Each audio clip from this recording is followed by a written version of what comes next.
good morning!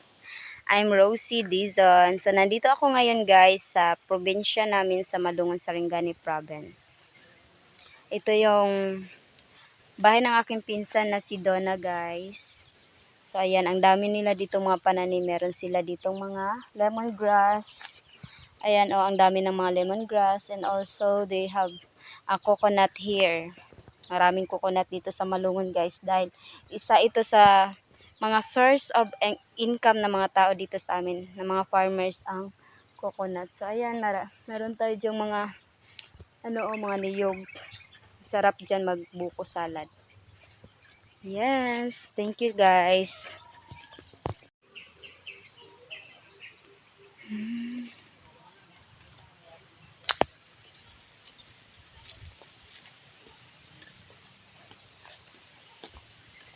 Ang daming lemongrass. Ayan. Libre lang dito ang lemongrass guys. Kung magluto ka ng lechon dito, walang problema kasi ang daming lemongrass. Ayan o, kita yan guys. Wala masyado kumukuha dito guys. Kasi nga lahat ng mga tao dito may pananim. Yan yung kagandahan dito sa province guys. Kahit saan lang makikita yung mga source na mga gusto mong gamitin sa pagluluto.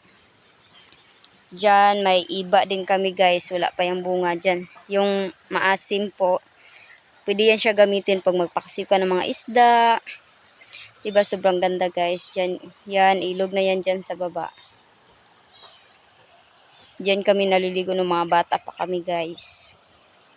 Sobrang sarap at relaxing dito sa aming probinsya. Walang ingay ng mga sasakyan. Marirelax ka talaga dito guys. Dito kami kumain sa labas guys. Bago pupunta sa farm nila, Uncle. Kumain muna kami dito sa labas, sa kanilang bakuran. Yan yung mama ni Donna guys. Ang ganda. Bagong ligo. Bagong ligo, fresh. Kain tayo. Yan yung katasang mangga guys, inakyat ng aking pinsan, oh. Monkey ka ba? Wow, ang daming bunga ng mangga guys. Napakahinog. Pagdala kami doon sa farm nila guys, magkain kami doon ng mangga. Mahulog ka din na pagunit. Wow, dami. Ala, tuon lang ko na din. Wow, wow, wow, wow, wow, wow. Yan. Tumawid na kami dito sa ilog. Kasi malayo pa ang farm ni Uncle. Ng aking tito. Ganda ng ilog namin dito guys.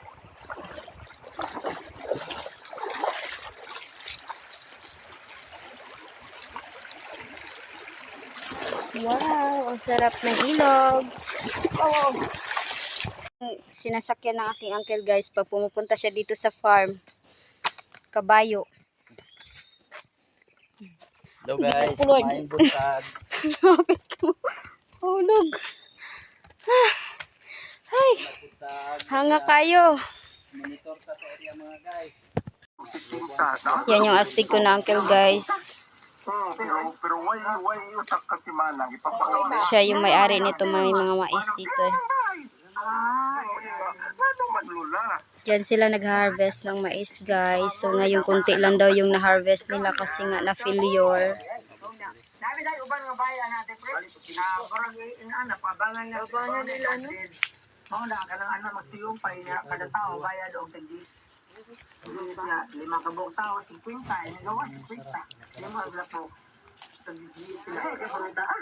Nagsasaklayan si uncle guys kasi di siya makatayo kasi nga maliit ang kanyang mga paa guys.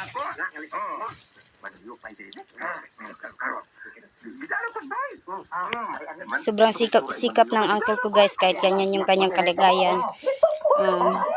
Siya yung nag dito sa kanilang farm kasama ang kanyang asawa at ang kanyang anak.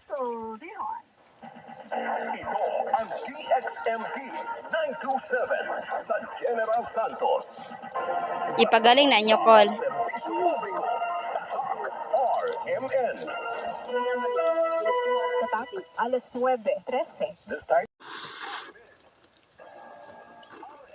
Pag wala kaming tali dito sa Naiwan namin. yes. Namin eh. Ito yung ginagamit namin, guys. Naiwan namin mga guys. Ang tahi ay Yes. taibak. Oo. Naiwan namin. Yan yung ginagamit namin, yung ano ng niyog. Okay lang yapon to. Oo, kay kuan man yan, safety man Japon. Okay lang yapon to guys.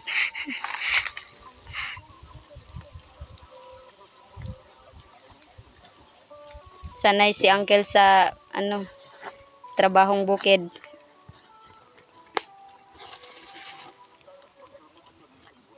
Basta diri ka sa bukid guys. Mao na imong trabaho. Dapat marunong jud ka.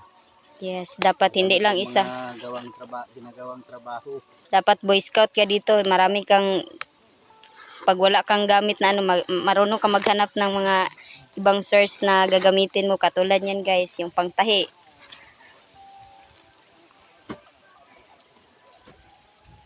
Uwi ng pamilya ani guys. Yes, pag ito ipagaling nila guys, ano sa tawag na ipagaling ko?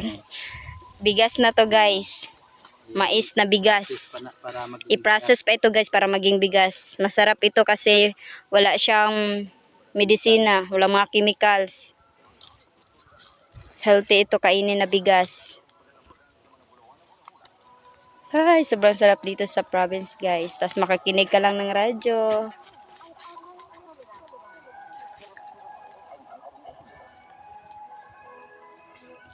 Laban lang tayo, uncle, kasi Laban lang yun. kailan ba ang final final nito? Sige lang, mataglaban. Laban lang. Ano yung gusto mong sabihin sa mga unsay mong gusto maingon sa mga tao nga karang para sa imo ako kay naaman jud kay kanang kapansanan. Unta. Dili nato basihan ang atong kapansanan. Yes. Kanang kugi lang yapon ta. Antos lang yapon ta. Kay maabot ra gyud ang time nga di ra ta panahon nga ang atong kinugihan nga dili lang ta utob lang diri basi pa di ay kaluyan. Yes. Ay maluoy sa tuwa. Naaman gud nako guys, di lang jud ko magundang og kaning panguma. Kay murag para nako dako katabang. Ug diri pud ta nagikan kol. Kita nagikan sa una pa antud karon. Nag-12 anyos ko. Sugod na kog panguma. Sa inana ni mga situation. Akong kahimtang dili ni inborn. Nahulog ko sa hagdan. Ug mao nang naingon ani ko pero sige lang. Kay bis ka ginana imong sitwasyon, wala japon ka gitigaan japon ka sa ginugkuan nga makatrabaho ka, na kay kamot, na kompleto. Pagplano, pagbuhaton nga para ta mabuhi ning kalibutan. Yes. Dito sa mga pagantos. Okay lang. Kugi lang yun ta mga guys, kay importante sa tao kugi. Yes. Bisan unsa man ta, unsa imong kahimtang, unsa Kugi man kamot lang. Madawat nato ang mga panalangin gyapon sa matarong nga pamaagi. Kadua di nun sa ni para sa kuha pero kay kasi tawag ani naaman tay pamilya. Pilit sa nga maningkamot. Kanatay estudyante guys. May 3 anak si uncle. Meron siyang grade 10 and elementary. Una nga bastante na to guys amo ang pangabuhi. Pamak man kog guys. Pamak guys og kanang langgam. Pinagat ako ng langgam mga guys. Sa inyo lumilipad yung langgam, sa amin nangangagat. Nangangagat na sa puwit ko mga guys. Kaplayam. Layam guys. Tulo yung tulon, clean my blood guys. Bra klima guys. Pero sige lang, laban lang yun ta guys. Yes. Ikatawa lang nato ni mga guys, ang atong kahimtang nasa bukid kay maura man gyud ni atong nakabot. Balanghoy gabi lang atong lang ta. pamahawan eh. O sa sunod guys, video makita ko nyo guys, magkaras na pud ko guys kay dako pa kayo ko trabaho unon oh. kung gusto nyo makita yung mga Oh. full video guys, nakasama yung uncle ko, pwede nyo i-search yung Donna and Andre na vlog sa YouTube guys. Madiskarte talaga to si uncle guys. Nung bata pa kami, ito na talaga yung kanilang trabaho, kung hindi mag-ani ng mais, magkopras. Magdaro ko guys, mabilit yun yung taon ko guys. Tuwa na ipadayon guys. Kasi nga inuot mo magtanaw sa ako ang content na nagdaro ko guys. Mabilin jud ko sa kabaw guys. Nahimuot lang jud ko guys. Niktikang pa lang sa karabaw. Pati nakuha na ko. Iya. Pero sige lang guys. Sunod bulan guys. Naanapod ko yung maharbis guys. Pero Oo, yan. sa tabok guys. Sunod bulan. Wala pa siya, namuhok pa lang siya. O, Pa siyang sa laman. Pecas area mga guys. Naapod ko yung kamuti dito. Sa March pa to Wow. guys. Sa isang area din nila guys, may tinanim din sila doon na kamuti. Tinahat. Kinig kami ng radyo guys.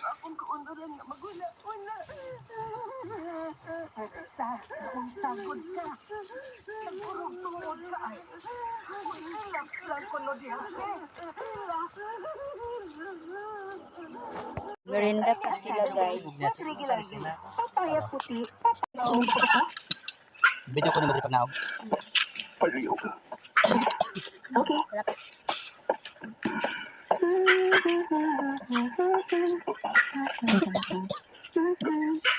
Ganahan ka ka. Anong kanta? Okay. Nakadungog na kayo sa una. Bata pa ko. Basta, nakadungog na kayo sa una. Posting kan kuya na may meron. Okay, ganahan ka na mag-aircon lang or abihin ako bintana. Ano pa kong hangin sa... Daan sila. Diyan sila dadaan guys, oh.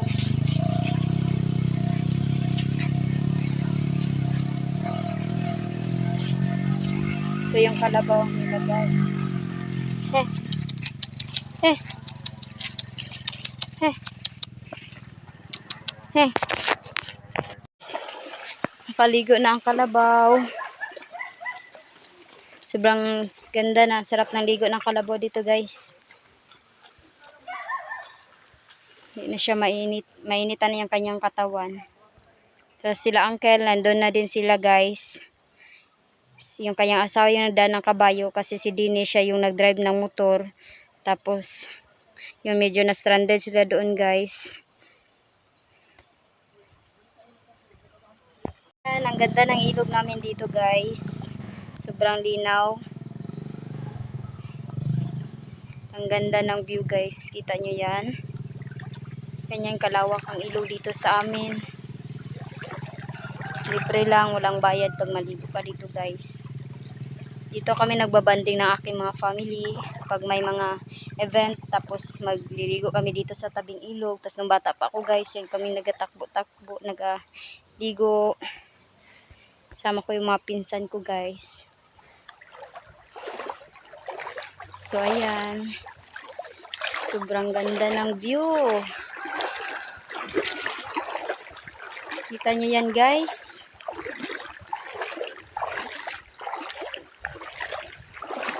Wala talagang katulad ang probinsya.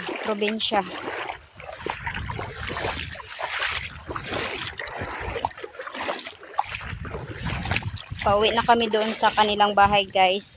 Doon sa tabing kalsada. Dahil may event doon. Dahil birthday ng aking pinsan na si Duna. Then mag-prepare din kami doon ng mga decoration guys. Kasi sabi ng followers may magbigay doon na may pa-surprise sila kay Donna mamaya. So, tingnan natin kung ano yung surprise ng mga followers kay Donna guys. Sana guys, wag kayong magsawang sumuporta sa aking mga video para marami pa akong content na magawa guys. And that's all. Thank you for watching. Dito guys, sinalagyan nila ng mga mais. Tapos dito, may itlog pa yan sila ng manok guys, na native chicken.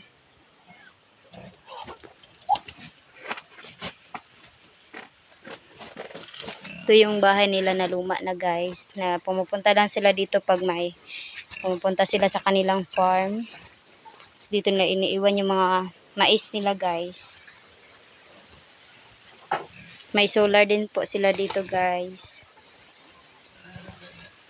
Wala nang tumitira dito sa kanilang bahay kasi nandun na sila sa taas guys, sa may tabing kalsada. Kasi malayo dito guys pag dito pa sila titira.